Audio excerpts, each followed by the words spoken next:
News 4 Midday. Is Alzheimer's disease preventable?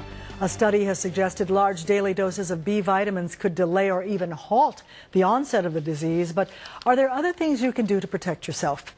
Jean Carter, the author of 100 Simple Things You Can Do to Prevent Alzheimer's, joins us this morning with what she's discovered in her research about the disease. Welcome. Thank you, Barbara. Great to be here. A lot of people very interested in this. Yes, this is something yes. that I say we're all after age 50 and 60 on the Alzheimer's Express. Yeah, and we need to get off. Well, and with the generation of baby boomers reaching that age, it's time for us to really start thinking about it. Let's talk about this new research that says vitamin B can help. What do you say to that? I think it looks like a fantastic study. I mean, scientists have known for about 30 years that if you don't have enough vitamin B, you can develop the symptoms of Alzheimer's. What is great about this study is that it shows exactly how it happens. In other words, if you don't get enough vitamin B, your brain cells die and your brain shrinks, and that leads to Alzheimer's. So quite a remarkable study. And are you doing it? Are you taking those vitamins? As a matter of fact, I have those doses all in my book and advise people to take them. I can tell you what the doses are. 20 milligrams of B6, 800 micrograms of folic acid, and the other one was B12, and that is recommended at 500 micrograms. Some people take 1,000 micrograms. I've been doing it for years, actually. And how's your memory? Well, is this a memory test? You want me to tell you all of the 100 things in my book?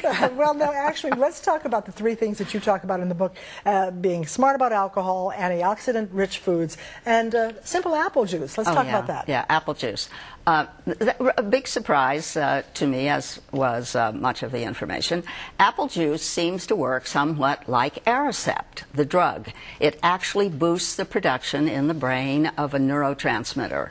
And in mice studies that they did, you'd have to drink maybe a glass or 2 of apple juice a day or eat a couple of apples. So it's quite remarkable. It also may help keep the gunk out of your brain that produces Alzheimer's. What about alcohol? Should it be avoided?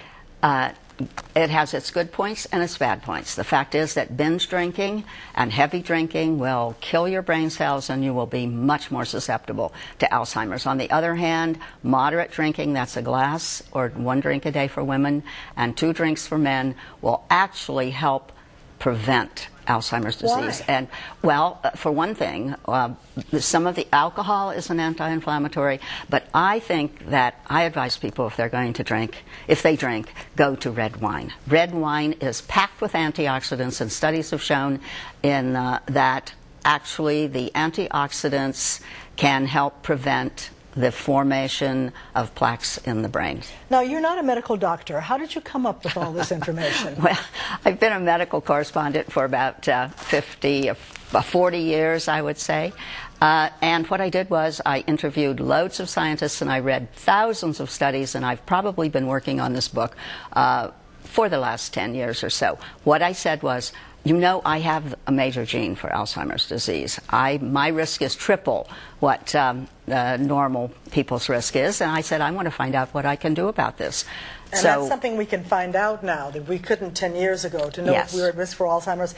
Yes. A lot of people say they don't want to know. They don't want to know. Are. But of course, if you've got some things we can do, we probably should know. Yes, exactly. Let's talk about exercise. Well, exercise looks good. I love in my book, what I do is I tell people why it works. And with exercise, what happens is that when you're exercising, you produce a chemical in your brain, and it goes up, up, up.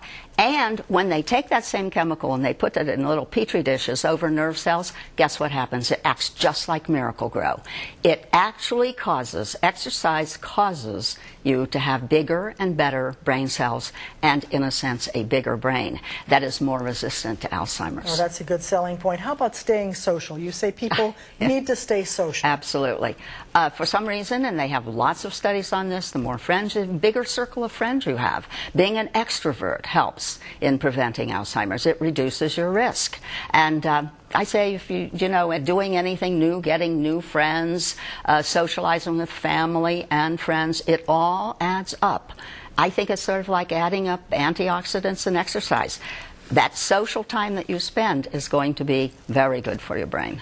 And those games that you can buy now to keep your brain active and exercising, or even doing crossword puzzles, do those make a difference? Well, they do only if it challenges your brain. If you're a person who can do crossword puzzles like this and get it all right and all that, it's not going to do your brain any good. You have to stress it, you have to challenge it in order for it to actually grow and improve the brain cells. 100 things. 100 simple things you can do. All right, Jean Carper, thank you very, very much for coming in. Thank you. Appreciate it.